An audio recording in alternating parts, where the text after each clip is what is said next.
Weather Desk. Good morning and welcome to the National Weather Desk. I'm Angela Brown. The powerful Hurricane Lee is on the move, and that may be good news for New England. The information from the National Hurricane Center shows Lee could impact New England and Nova Scotia this weekend. However, we must stress the path is still very uncertain. Rhode Island meteorologist Christina Lee is tracking Lee for us in Providence this morning. Good morning. We are tracking closely Category 3 Hurricane Lee with 115-mile-per-hour winds, gusts to 140, and the next 24 hours are going to be critical as it continues its track and even hooks off to the right as it continues its journey up the eastern seaboard. It could be weakening as it does so, but as it weakens, its wind field will be expanding, which means some into New England will be feeling the effects of gusty winds, even coastal erosion and big waves. It could be dropping in strength Friday into Saturday from a hurricane into a post-tropical low as it heads into the Gulf of Maine, but impacts will be felt all across New England. And although we're still watching it over the next several days on exactly what track it will take, high surf and beach erosion is a big issue, and also the risk of some rain and high winds, tropical storm force for some out towards the Cape. For the National Weather Desk, I'm meteorologist Christina Ernie. And Hurricane Lee is already rewriting the rules. Meteorologists were shocked at how quickly it grew into a massive Category 5 storm. Meteorologist John Gum says the conditions were just right for that to happen. Well, last week we saw rapid intensification of Hurricane Lee, and one of the reasons for that, ingredients were just perfect for this thing to intensify rapidly. So let's talk about what ingredients you need to get tropical development. First and foremost, you need warm water, not just at the surface of the ocean, but all the way down through the ocean. The heat content of the ocean has to be high. And we have seen record levels of this heat in the ocean this year, fueling these storms. 80 degrees or above is typically where we need to be, but we've seen upper 80s, low 90s on some of these water temperatures as of late. In addition to the warm water, you need converging winds coming together at the surface to force air upwards and to begin to get that shower and thunderstorm activity to develop.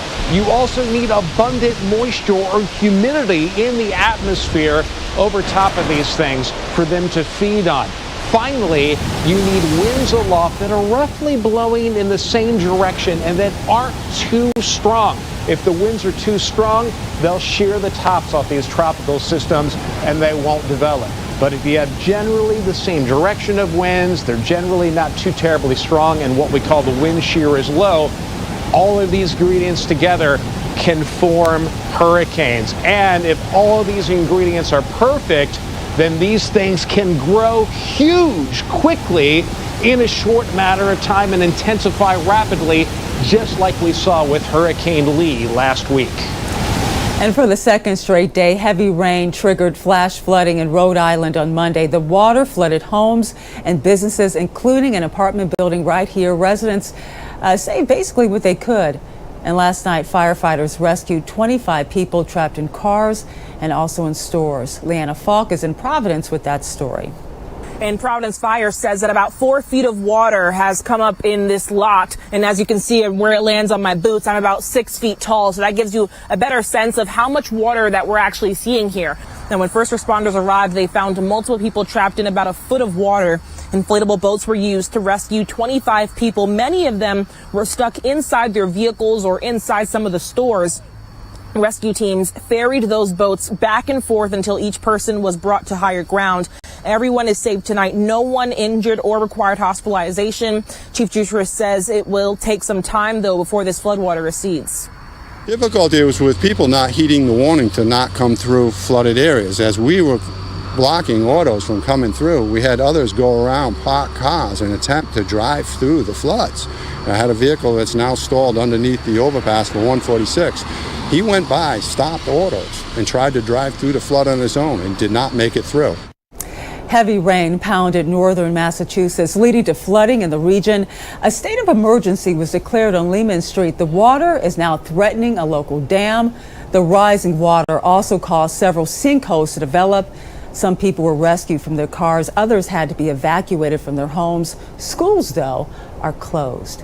A humanitarian crisis is developing in northeastern Libya. More than 2,000 people have reportedly died in flooding, and this morning the Red Cross says 10,000 others are feared missing. Floodwater burst through 2 dams overrunning the city of Derna. The same storm system's expected to bring heavy rain and flooding to northern Egypt today. That includes the region around Cairo. And here at home, we have seen more billion-dollar weather and climate disasters in 2023 than ever before. New data from NOAA indicates that so far this year, the U.S. has been hit with 23 disasters that each cost at least $1 billion. The old record was 22 events in 2020. NOAA is still analyzing Hurricane Idalia and other weather events, including drought in the South and also in the Midwest. A Montana man is recovering after being attacked by a grizzly bear this past week, and he's expected to spend a lot of time in the hospital in Salt Lake City due to his injuries. But his sister spoke to our Amanda Gilbert to find out, what saved his life. A warning: the photos of his injuries may be tough to look at. My first reaction was, is he even gonna make it? Rudy Norlander runs a side-by-side rental business, and this weekend a dad and son duo asked him to help track a wounded deer near Big Sky, Montana. And he came upon a smaller bear. Rudy got out of his vehicle when a different, larger bear came out from behind a tree. He had 1 second from the time that he saw the grizzly charging him to fire. It misfired. And so then the bear was on top of him. He tried to fight back the whole attack. That's what he said. It was a 10-foot grizzly. He hit the bear on the nose. The dad and son stepped in to help. But he didn't want to hit my brother. And so he waited until he could get a shot off and scare the bear away. Rescue workers flew him to a hospital in Montana before he was taken to Salt Lake. Got his whole bottom jaw, puncture wounds in his head from bites, and then he's got puncture wounds in his arms. Carrie says Rudy is using a whiteboard to communicate. We ask him questions and then he writes, and that's how I knew that he said, the tree was here, he was here, grizzly here, 1 second. And he hasn't lost his sense of humor. On his whiteboard, bear French kissed me. And she laughed and she goes, oh, I bet it had bad breath. And he shook his head, yes. And now some progress in Hawaii. The alert level for the Kilauea volcano has been downgraded yesterday, 1 day after erupting again. Officials say no infrastructure is being threatened and there is no threat of significant ash emission outside of that immediate area. Kilauea is the second largest volcano on Hawaii and is one of the world's most active. This is the third eruption this year alone. In 2019, a major eruption led to the destruction of hundreds of homes and also businesses. A lone hiker gets a great idea after getting caught in bad weather in a remote part of a national park in Alaska. He used a wildlife webcam to try and get help. Explore.org says some website users were watching a live stream, likely hoping to spot a bear. Instead, they saw a man walking up to the camera, looking into the lens, and also asking for help. It only took a few hours for a search and rescue team to find him after users contacted the website moderators who alerted park rangers. After that, the hiker was brought back to safety. Good for him. And coming up on the National Weather Desk, the American Red Cross has announced a critical blood shortage. We'll look at how severe weather is putting a strain on reserves, and we'll find out why some people can smell a rainstorm before it even arrives.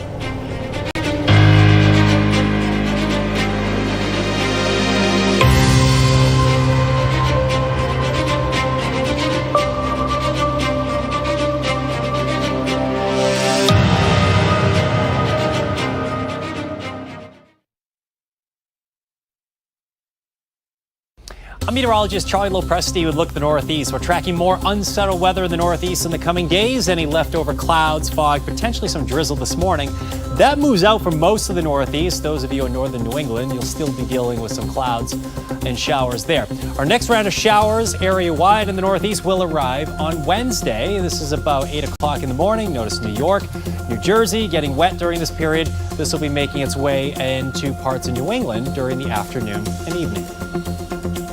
I'm meteorologist Jonathan Myers, and here's a look at the Mid-Atlantic region. We start the day with temperatures generally in the 70s at 9 a.m. By lunchtime, we're well into the 80s, and some spots touching near 90 during the heat of the day in the afternoon. Now, as we work to the late day, especially into the evening, there could be some spotty showers and thunderstorms that move in with our next weather maker, a cold front, which is going to lead in a nice fall feel as we head into the end of the week. That's the scene here.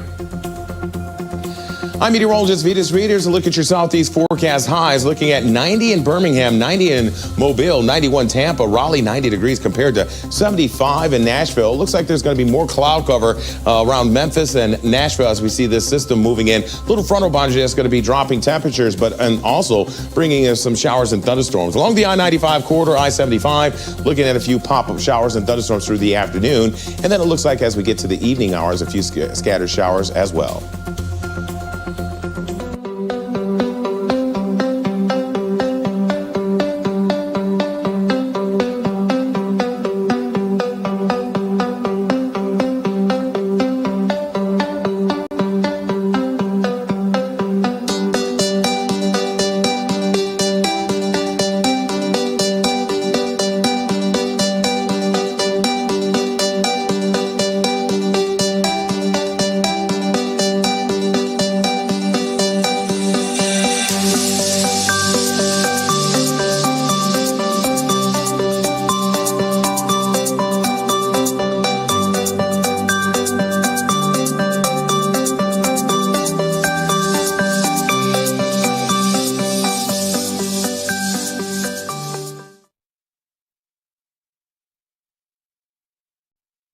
You are watching the National Weather Desk.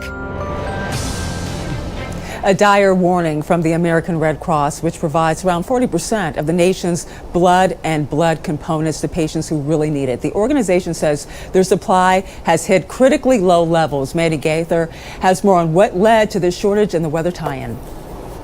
For months, back-to-back climate-driven disasters have further strained the U.S. blood supply, forcing the American Red Cross to sound the alarm, saying their supplies are critically low. It has become challenging for us to meet the demand of our hospitals.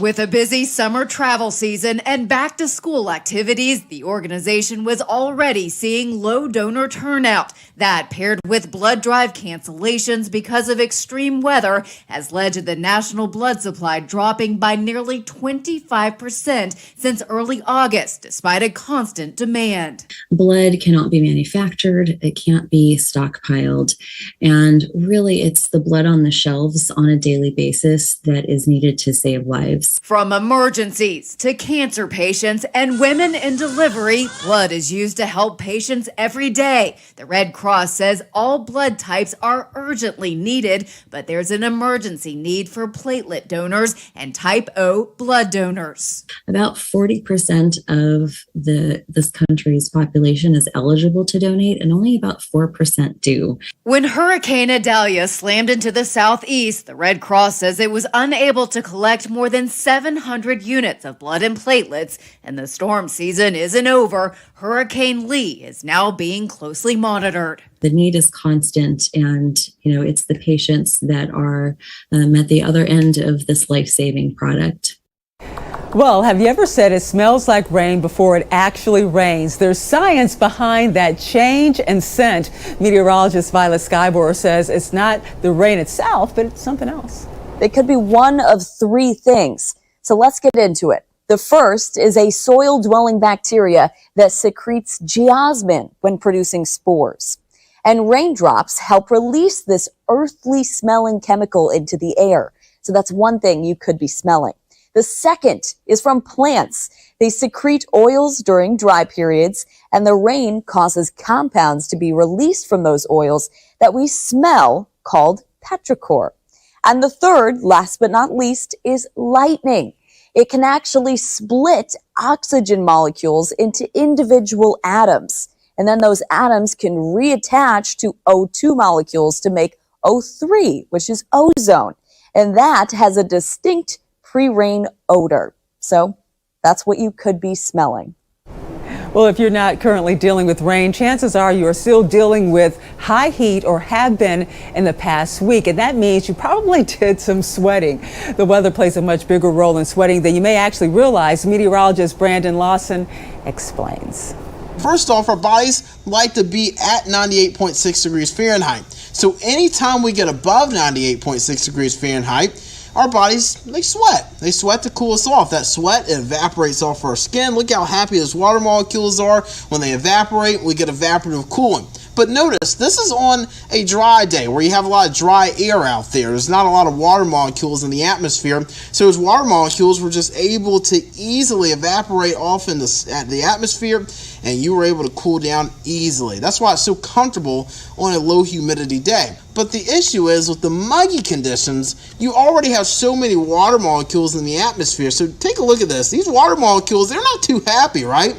It's like when you're on an elevator. I don't like being on an elevator with a bunch of people because I'm kind of claustrophobic a little bit. It's just tight spaces. And that's what the water molecules are saying here. It's like, man, I have no room to move around in the atmosphere. So what happens on this hot and muggy day? Well, our body sweats. It's going to sweat here. But unfortunately, these water molecules, they can't evaporate off into the atmosphere because there's already too many water molecules out there. Those water molecules are like, absolutely not. Nobody else is getting on this elevator. That's kind of how I am when there's a lot of people in the elevator there. So those water molecules, they obviously stay on our body, and we end up just sweating over and over again here, and that evaporation process basically fails here. So evaporative cooling fails on muggy days, and sometimes our body can heat up too much, which is why it's so important on hot and muggy days. You want to make sure that you're taking breaks, staying hydrated, and monitoring for those symptoms of heat exhaustion and heat stroke.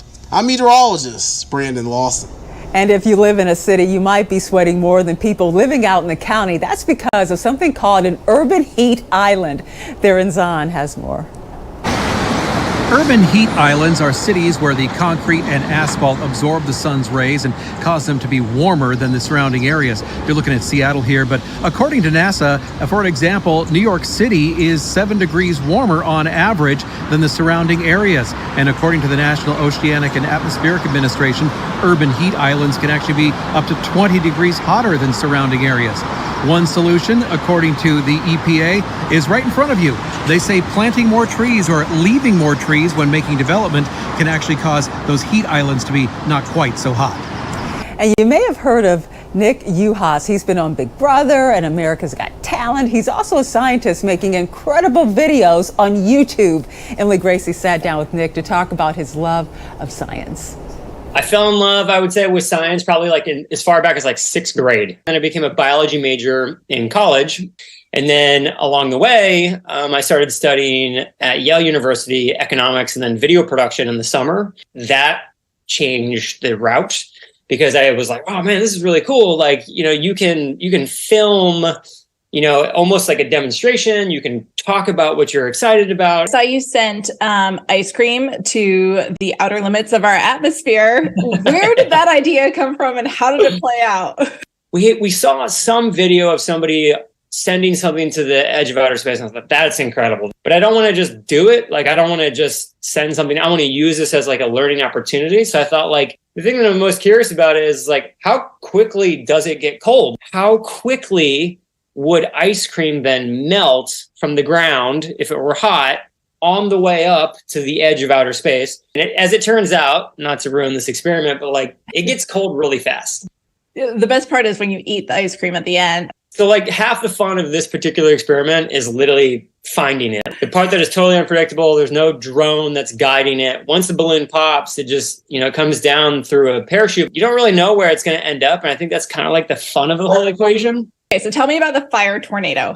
And so the fire tornado used to be this thing you get a trash can that had kind of holes in the side, and then you would spin it a small one. So we wanted to put our own spin on it and say, how would we make this even wilder? So we created a fire tornado device, essentially a very shallow pan that would have fans surrounding it that would allow you to actually see the bottom of the vortex because it would reflect. We really amped it up. And so we got it to be about 20 feet tall inside of a warehouse. Do any of these trial and errors involve trips to the hospital? Not yet. Good Tuesday morning, everyone. I'm meteorologist Andrew Buck-Michael. Take a look at your weather story across the Midwest. Dry across the plains with highs in the 70s. We do have some rain, though, working its way across the Ohio Valley and Great Lakes for the day today. Moving into the day tomorrow, most of the Midwest will be dry, and the Great Lakes area cooling off a little bit, but the plains warming back into the 80s. By the time that we get to your Thursday, temperatures nudge up a little bit more for most of us and have a little bit of light rain trying to sneak its way in across the northern plains. Good Tuesday morning to you, meteorologist Chris Huchan. Look at our forecast today across the region, and we'll have some patchy cloudiness, cooler temperatures, 60s and 70s for highs, a few showers, couple thunderstorms, of course, hotter temperatures in South Texas. And then we head into Wednesday's forecast. You see the occasional showers and thunderstorms we do have from the morning into the afternoon. Stays on the cooler side for at least half the region with highs in the 70s and 80s. Even in the south part, they're looking a little bit better with low to mid 90s for highs. Good morning. I'm meteorologist Rebecca Stevenson. Here's what's happening across the West. We finally got cooling working its way into the Southwest after those incredible record high temperatures here for the last several days, weeks. We're going to see the temperatures finally dropping just below 100 degrees. Now, the next weather maker moving in will continue to be another cold front to continue bringing in cooling, which will spawn plenty of showers and thunderstorms with a threat of flash flooding for parts of the Southwest. That's the scene from here.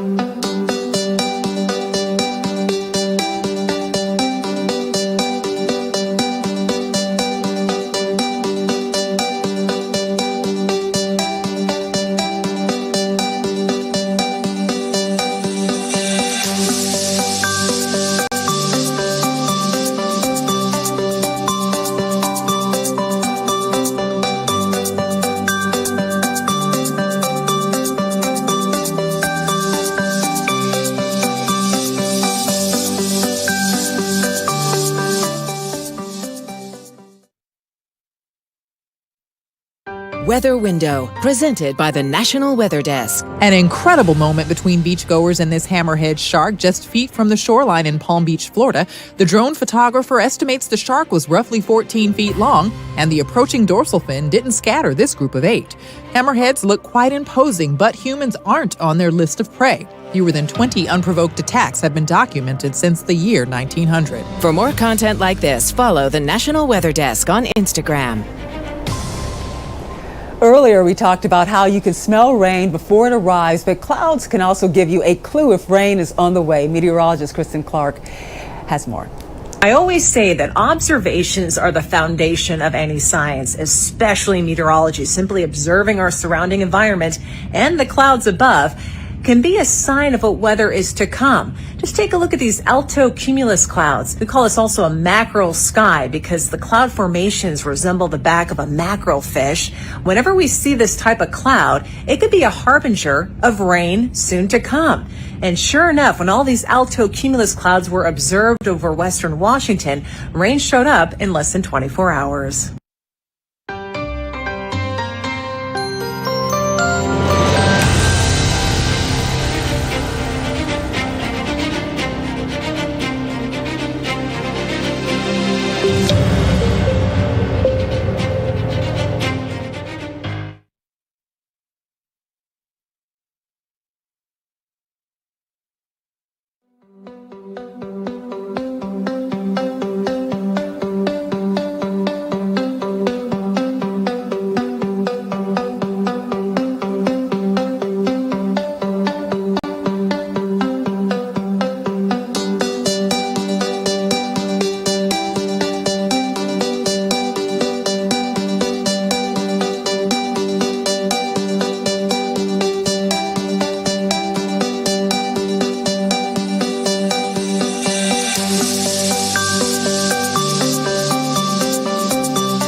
Thank you so much for joining us. Fall is around the corner. Tomorrow on the National Weather Desk, we'll look at this year's fall foliage forecast. I'm Angela Brown. Make it a great Tuesday, and we'll see you right back here tomorrow.